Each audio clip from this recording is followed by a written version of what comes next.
ختم کر دیں، تو انہوں نے یہ فیصلہ کیا کہ ہم ان کو مار دیں رات کو. اور وہ اس کے علاوہ یہ بات الگ ہے کیونکہ اللہ تعالیٰ اپنے نبیوں کی حفاظت کرتا ہے، تو اللہ تعالیٰ نے حضرت صالح کو کہہ دیا تھا کہ آپ یہاں سے نکل جائیں، اور وہ اپنی فیملی اور جو ان کے بلیور تھے وہ لے کے فلسطین کی طرف نکل گئے تھے. یہ میں ان شارٹ آپ کو سٹوری یہ بتا رہی ہوں. آگے کی آیا 49 سنیں. کہنے لگے کہ خدا کی قسم کھاؤ کہ ہم رات کو اس پر اور اس کے گھر والوں پر شب خون ماریں گے، اور پھر اس کے وارث سے کہہ دیں گے کہ ہم تو صالح کے گھر والوں کے موقع ہلاکت پر گئے ہی نہیں، اور ہم سچ کہتے ہیں.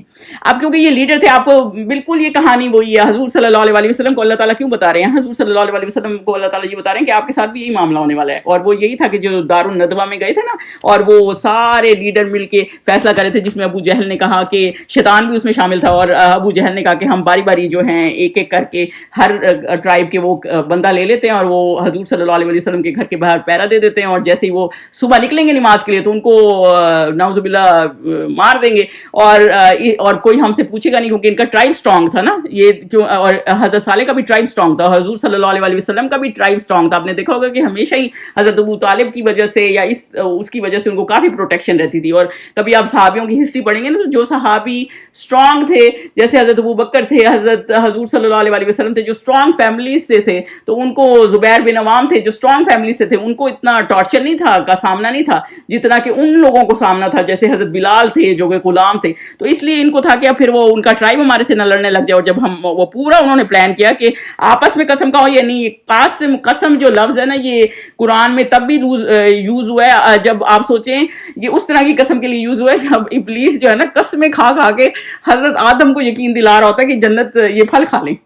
تو اس وقت بھی یہ لفظ یوز ہوا ہے، یعنی کہ یہ اس طرح کی جھوٹی قسمیں کھا رہے تھے کہ ہم جو ہے نا قسمیں اللہ کی کھا لیتے ہیں، ویسے اللہ پہ یقین نہیں رکھتے، اور جو ہے ہم اور ان کے اہل کو، یعنی جو بھی کوئی ان کا پروف نہیں رہے گا، ان کو سب کو مار دیں گے، اور پھر ہم ان کو ٹرائبس کو کہہ دیں گے کہ جیسے ہمیں تو پتہ ہی نہیں ہے. اور اگر پتہ بھی لگا، جب اتنے سارے لوگ انوالو ہوتے ہیں نا اس چیز میں، تو پھر جو ہے آپ کو دیت دینی پڑتی ہے. ایک صحابی تھے، جب احد کے مقام پہ اودھم مچ گیا تھا نا کہ اوپر نیچے سے وہ انہوں نے حملہ کر دیا، کافروں نے دوبارہ بنا، تو مسلمان جیت چکے تھے.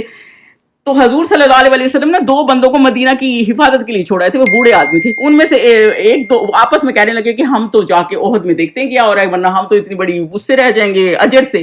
اس نیت سے وہ احد کے مقام میں چلے گئے. ان میں سے ایک نا حضرت حذیفہ کے والد تھے. حضرت حذیفہ تو احد میں لڑے تھے. جب انہوں نے اتنا ادھم مچا ہوا تھا، سارے مسلمان اتنے ایک دوسرے سے بھی لڑے تھے، اس طرح لڑے تھے پتہ نہیں چل رہا تھا مسلمان کو مار رہے ہیں یا کافر کو مار رہے ہیں. اتنا زیادہ ادھم مچ گیا ایک دم، جو پیچھے سے خالد بن ولید نے اور انہوں نے کافروں نے حملہ کر دیا. تو حضرت حذیفہ نے جب پیچھے مڑ کے دیکھا تو انہیں دور سے نظر آئے کہ ان کے جو ہیں وہ والد ہیں. تو وہ انہوں نے چیخنا شروع کر دیا کہ یہ میرے والد ہیں، مطلب یہ نہ ہو کہ کافر اتنا بے دریغ تلواریں چلا رہے ہیں تو میرے باپ کو لگ جائے. اور ان کے دیکھتے ہی دیکھتے، ظاہر سی بات ہے وار میں کتنا شور ہوتا ہے، دیکھتے دیکھتے کسی مسلمان نے ان کے والد کو شہید کر دیا، مسلمانوں نے ہی. تو جب حضور صلی اللہ علیہ وسلم تک یہ خبر پہنچی نا، کہ جب اس طرح ہوتا ہے نا کہ جیسے اب جوائنٹ لوگوں کا ایفرٹ، ایسا نہیں کہ کسی نے ایک نے کر دیا یا کسی مقصد کے لیے کر دیا. وہ تو ظاہر سی بات ہے بیچارے، وہ ان کو پتہ نہیں چلا کہ یہ ان کے والد تھے، ان کو پتہ نہیں چلا کہ یہ مسلمان تھے.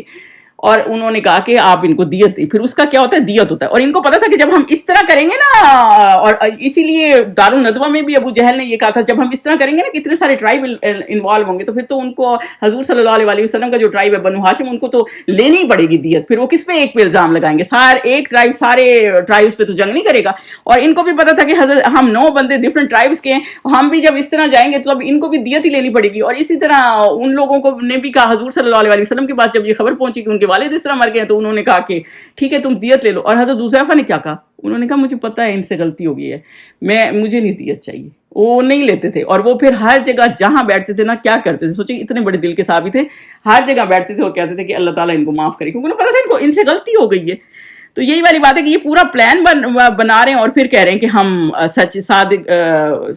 صادقون میں سے ہیں، یعنی کہ ہم سچوں میں سے ہیں. یہ بالکل ویسا ہی پلان ہے جو حضرت یوسف علیہ السلام، ہم نے سورہ یوسف پڑھی ہے نا، کہ بھائیوں نے جب قتل کی پلاننگ کی اور پھر ہم ایسے قمیض پہ لال خون لگا جائیں گے اور پھر یہ کہیں گے، اور اس طرح وہ سمجھ رہے تھے کہ وہ اپنے باپ کو یقین دلا دیں گے کہ بھئی ہم حضرت یوسف کو بھیڑیا کھا گیا. اور پھر آگے اللہ کی پلاننگ ہوتی ہے. پھر آگے اللہ تعالیٰ نے کیا لکھا ہے، اور وہ ایک چال چلے اور ہم ایک چال چلے اور ان کو کچھ خبر نہ ہوئی. مطلب یہ جو ان کی پلاننگ ہوتی ہے, پھر آگے اللہ کی پلاننگ ہوتی ہے. اللہ سے بڑا تو کوئی بھی نہیں ہے نا, اللہ تعالیٰ ہی ہے جو سب کو بچانے والا ہے. حضور صلی اللہ علیہ وسلم باہر رات کو پورا پہرا دیتے رہے کہ صبح حضور صلی اللہ علیہ وسلم نکلیں گے, وہ نکلے لیکن ان کو نظر ہی نہیں آئے. تو وہی والا مسئلہ ہے نا کہ اللہ تعالیٰ جب اندھیرا ڈالتا ہے تو پھر اندھیرا ڈالتا ہے, سامنے پڑی ہوئی چیز آپ کو نظر نہیں آتی, بعض ہوتا نہیں ہے ایسے.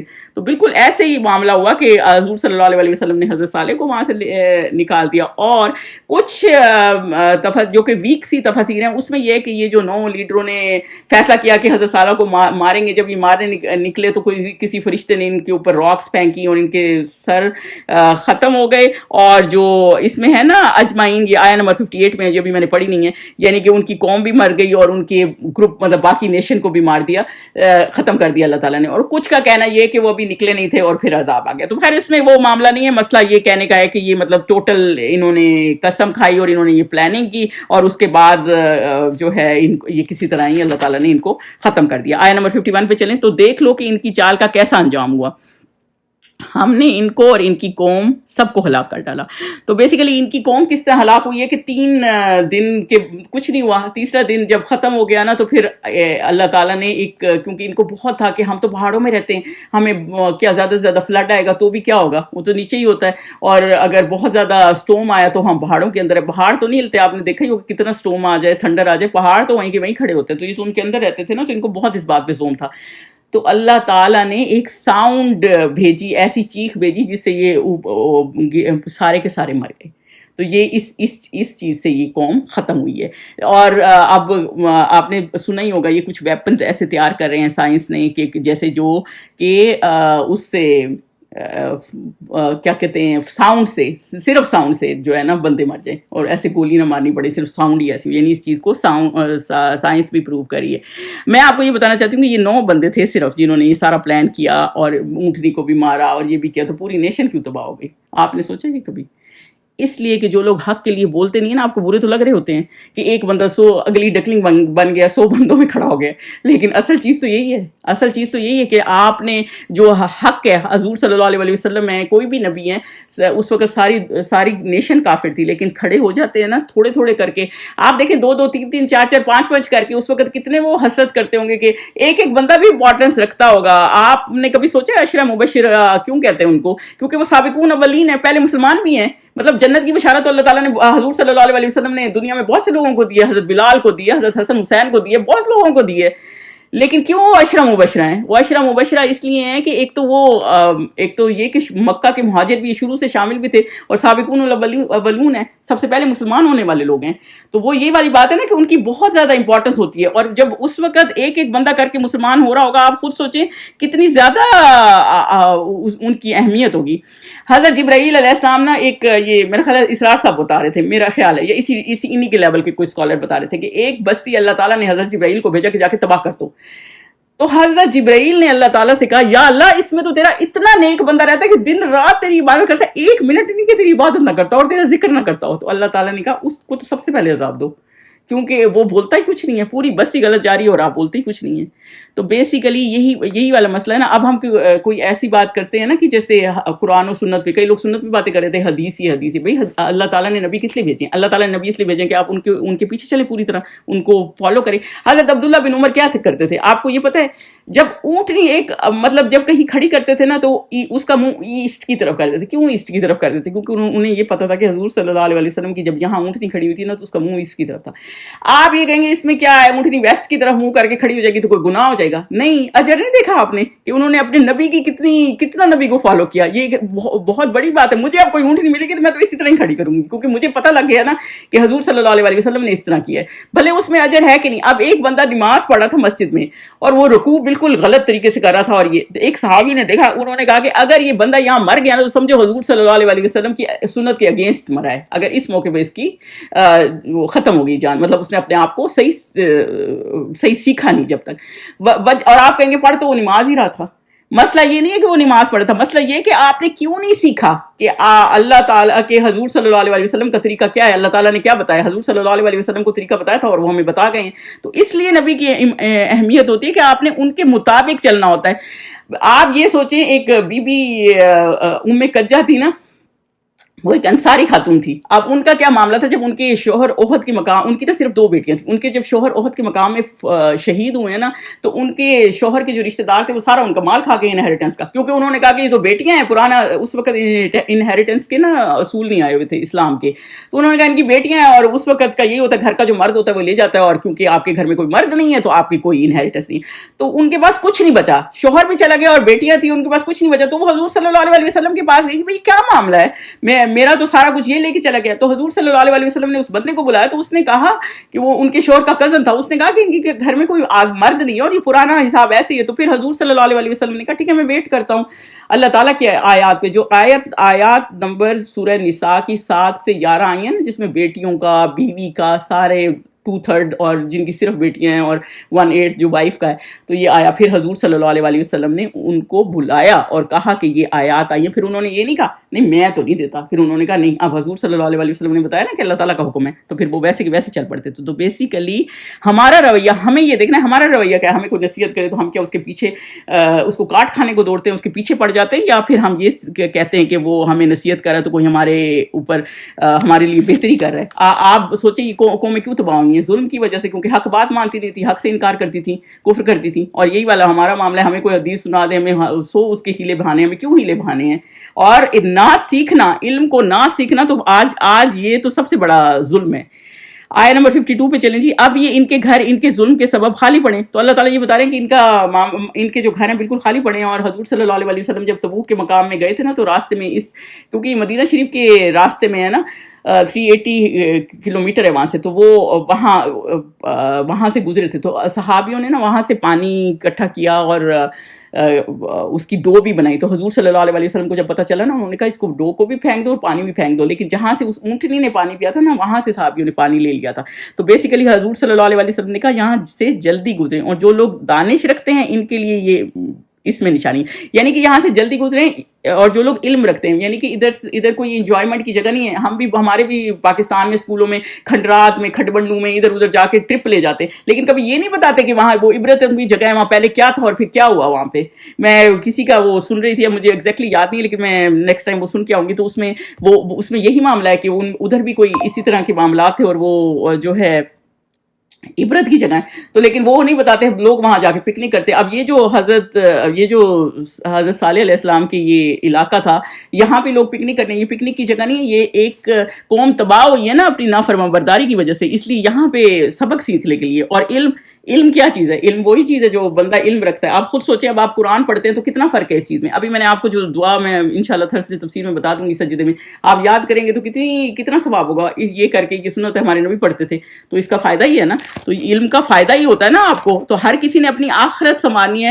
میں تقی عثمانی کا سن رہی تھی, وہ کہتے میرے نانا تھے, یا پتہ نہیں کسی کے نانا تھے, بتا رہے تھے کہ وہ رات کو سوتے وقت نا بار بار اللہم لک الحمد اور شکر بار بار پڑھتے جاتے تھے. تو میں ان کو کہتا تھا یہ آپ رات کو کیوں پڑھتے ہیں, مطلب اور تو دعائیں ہیں رات کی, جیسے سورہ ملک پڑھتے ہیں لوگ, یہ پڑھتے ہیں, تو آپ یہ کیوں پڑھتے ہیں؟ تو وہ کہنے لگے میں سارا دن تو مجھے ٹائم نہیں ملتا, لیکن جب رات ہوتی ہے نا تو میں پھر اس پورے دن کو اینالائز کرتا ہوں, جو کہ ہم کبھی نہیں کرتے. تو پورے دن کو اینالائز کرتا ہوں, پھر سوچتا ہوں اللہ تعالیٰ نے آج مجھے اس چیز سے بچا دیا, آج میرے لیے یہ مہربانی کر دی, آج میری آواز اتنی اچھی چل رہی تھی, آج میری جو ہے میرے کام سیدھے ہو رہے تھے, سب اللہ تعالیٰ نے کیا. تو میں رات کو بیٹھ کے وہ سارا اللہ کا شکر ادا کرتا ہوں. تو یہ ہوتا ہے طریقہ دانش مند لوگوں کا اور یہ علم رکھنے والوں کا. اب جو بھی علم رکھے ہوا قوم صالح سے یہ تو نہیں سوچے گا کہ میں جو ہوں کہ بس وہ ہو گئی, تباہ ہو گئی اور بس ختم. پھر آپ یہی سوچیں گے نا کہ ان کا کیا وجہ ہوئی, اور جو حق پہ نہیں بولتے تھے پوری نیشن تباہ ہو گئی. مطلب ساری نیشن تو اس میں اس طرح سے انوالو نہیں تھی, لیکن اللہ تعالیٰ کو یہ بات پسند نہیں ہے کہ آپ حق کے لیے کھڑے نہ ہوں. آیت نمبر 53 پہ چلیں. اور جو لوگ ایمان لائے اور ڈرتے تھے اور ان کو ہم نے نجات دی. تو بیسیکلی اللہ تعالیٰ اس میں آیت 53 میں کیا بتا رہے ہیں؟ جو لوگ ایمان لائے اور اللہ سے ڈرتے تھے, یعنی جو تقوی رکھتے تھے. تقوی کیا چیز ہے؟ تقوی یہ نہیں ہے کہ صرف آپ نے رمضان میں تقوی رکھنا ہے کہ اب کیا کریں, اب کون سا کورس کر لیں, یا مسجد میں جا کے نمازیں یاد آ جاتی ہے. تقوی کیا چیز ہے؟ تقوی یہ ہے کہ 24/7 آپ یہ یاد رکھیں کہ آپ کو اللہ دیکھ رہا ہے, اور آپ اگر انتہائی مصیبت میں پھنس گئے ہیں تو آپ کی ہیلپ کوئی نہیں کر سکتا سوائے اللہ کے. اپنے ایکشنز میں, اس لیے نہیں کہ آپ نے دنیا میں آپ کے بڑے یہ کرتے تھے اس چیز کے پیچھے چل پڑیں, لیکن آپ اس چیز کو اپنے تقوی صرف یہی چیز ہے کہ آپ اس چیز کو رکھیں کہ میں کچھ بھی میں کر لوں, میرے ہر چیز میں اللہ تعالیٰ مجھے دیکھ رہا ہے، اور میں کچھ بھی کر لوں مجھ سے مسئلے حل نہیں ہونے، اللہ تعالیٰ نے میرے مسئلے حل کرنے ہیں۔ دوسری بات یہ توکل جو ہے نا، توکل ایمان لائے، وہ بیسیکلی تو سارا کام توکل کا۔ ایک صحابی تھے نا ابو دردہ، ان کو کسی نے کہا آپ کا گھر جل گیا، انہوں نے کہا میرا گھر نہیں جل سکتا، میں نے یہ دعا پڑھی ہے۔ اب بتائیں ہم میں یہ چیز نہیں ہے نا، یہی چیز ہے جو ہم نے اپنے اندر لانی ہے کہ توکل اور تقوی۔ تقوی کا یہی مطلب ہے آپ اللہ سے صرف ڈرنا نہیں ہے، ایک اللہ کا ریلیشن شپ بلٹ اپ کرنا ہے۔ جب اللہ کا ریلیشن شپ بلٹ اپ آپ کریں گے نا، تو کوئی چیز بھی آپ چھوڑیں گے نا اللہ کے لیے، کہ میں نے صرف اپنی زندگی کا مقصد یہ بنائیں گے کہ ہم نے صرف اللہ کے لیے کیا ہے۔ میں ایک اسکالر کا سن رہی تھی، آپ بتائیں وہ کہنے لگی جو لوگ یہ کرتے ہیں نا، جیسے نیو ایئر کا ریزولوشن رکھنا ہے، یہ رکھنا ہے، وہ اس میں کوئی حرج نہیں ہے، آپ یہ رکھ لیں رمضان سے رمضان رکھتے ہیں کہ اس پورا سال ہم یہ کریں گے، مطلب یہ کرتے ہیں لوگ، اس میں کوئی ایسی بات نہیں کہ نیکسٹ رمضان تک ہم نے اتنا پڑھ لینا ہے، یا ہم نے اتنا کر لینا ہے، یا اتنا یاد کر لینا ہے، جو ہر کسی کا اپنا ذاتی معاملہ ہے۔ لیکن کچھ ایسا کام ہے آپ کی زندگی میں کہ آپ آج سال ختم ہو رہا ہے، سپوز چلیں دسمبر ہی لے لیں، دسمبر ہی ختم ہو رہا ہے، جنوری سٹارٹ ہو رہا ہے، آپ نے سوچا جنوری سے دسمبر تک پچھلے سال میں کچھ ایسا کام ہے جو آپ صرف یہ اللہ کو جا کے کہہ سکیں کہ یا اللہ میں نے یہ صرف آپ کے لیے کیا ہے، اور کوئی میرا مقصد نہیں تھا، میرا کوئی مقصد دولت نہیں تھی، میرا کوئی مقصد شہرت نہیں تھی، میرا کوئی مقصد یہ نہیں تھا کہ مجھے اس سے فائدہ ہو کسی قسم کا بھی، یا میرے بچوں کو فائدہ ہو، میری اولاد کو، صرف اللہ تیرے لیے کیا ہے۔ کچھ ایسا کام ہے زندگی میں، تو بیسیکلی ہم نے اپنی زندگی کو اس طرح گزارنا ہے کہ ہم نے اللہ کو خوش کرنا ہے، نہ کہ لوگوں کو خوش کرنا ہے۔ لوگ تو کبھی بھی خوش نہیں ہوتے، آپ نے دیکھا ہی ہوگا، لوگ کبھی بھی خوش نہیں ہوتے، اور ہمیشہ غلط راہ پہ ہی کبھی اکثر۔ ولید بن مغیرہ تو اس مسلمان ہوتے ہوتے، حضرت ابو طالب مسلمان ہوتے ہوتے رہ گئے ہیں اس ابو جہل کی وجہ سے، کیونکہ دوست تو ایسے ہی ہوتے ہیں، کبھی آپ کو ایسے غلط راستے پہ لے جاتے ہیں جس کا آپ کو پتہ بھی نہیں ہوتا، اور آپ غلط راستے پہ چڑھ جاتے ہیں۔ تو بیسیکلی جب آپ اللہ پہ توکل رکھیں گے اور حضور صلی اللہ علیہ وسلم کو لک فارورڈ کریں گے نا، جو کہ صحابی کرتے تھے، ہمیں زندگی میں ہر چیز کا، ہمارے سیلیبریٹیز یہ ہمارے آئیڈل بنے ہوتے ہیں، لیکن اصل آئیڈل کون ہے؟ اگر آپ صحابیوں کی زندگی پڑھیں گے نا، تو وہ ان کی زندگی پوری ایک تو ریالٹی سے بہت قریب ہے، دوسری بات یہ کہ آپ کی پوری زندگی آپ کے اوپر بہت اثر کرتی ہے، کیونکہ انہوں نے قرآن و سنت کے مطابق گزاری ہوتی ہے نا، ان کو اس چیز سے مسئلہ نہیں ہوتا کہ وہ کیا کہہ رہے ہیں۔ ایک صحابی تھے، ان کو حضور صلی اللہ علیہ وسلم نے بھیجا کہ آپ، کسی نے آرمی مانگی دوسرے صحابی نے، تو ان کے ساتھ گئے، تو انہوں نے کہا، حضرت ابو عبیدہ بن جراح تھے شاید، انہوں نے کہا کہ آپ، میں اپنی آرمی کا لیڈر ہوں، آپ اپنی آرمی کا لیڈر ہوں۔ جب وہ نکلنے لگے نا، تو حضور صلی اللہ علیہ وسلم نے بس اتنا کہا کہ ان کے ساتھ کسی بات پہ ایسے نہ کرنا کہ آرگو ہو جائے اور تم دونوں ایگری نہ کرو، مطلب ایسے نہ کرنا۔ ظاہر بات ہے ایک ایک مقصد کے لیے گئے ہوئے ہیں اور آپس میں لیڈر لڑ پڑے۔ تو جب یہ وہاں پہنچے نا، یہ ان سے سینئر تھے، تو جو وہاں تھے نا پہلے ہی، عمر بن عاص تھے، انہوں نے کہا کہ نہیں، میں تو لیڈر تو میں ہوں۔ تو وہ کہنے لگے کہ نہیں، میں اپنی آرمی کا ہوں، آپ اپنی آرمی کا ہوں۔ لیکن جب وہ آرگیو کرنے لگے نا، تو جو ابو عبیدہ بن جراح تھے، انہوں نے کہا نہیں، کوئی مسئلہ ہی نہیں ہے، آپ کو، مجھے حضور صلی اللہ علیہ وسلم نے کہا ہے آرگو نہ کرنا، بس تو آپ ہی لیڈر ہیں۔ وہ پیچھے ہو گئے، حالانکہ وہ سینئر تھے۔ لیکن یہی والا مسئلہ نا، جب آپ حدیث کو سامنے رکھتے ہیں نا، تو پھر یہ چیز نہیں آپ دیکھتے کہ آپ کی زندگی کس طرح گزرے گی۔ اگر آپ اللہ اور اللہ کے رسول کے مطابق زندگی گزاریں گے تو آپ کی زندگی بیسٹ ہوگی، ورنہ جو لوگ بھی نافرمانبرداری کی طرف جاتے ہیں، پھر یہ مثالیں ہمارے سامنے ہیں جس طرح اللہ تعالیٰ نے قومیں تباہ کی ہیں۔ یہ جی آج کا لیسن ہے، نیکسٹ ٹائم انشاءاللہ ہم قوم لوط کا کریں گے۔ تو کوئی کویسچن ہے تو بتائیں، اور میں اب انشاءاللہ دعا پڑھ دیتی ہوں۔ سبحانک اللہم و بحمدک، اشہد ان لا الہ الا انت، استغفرک و اتوب الیک۔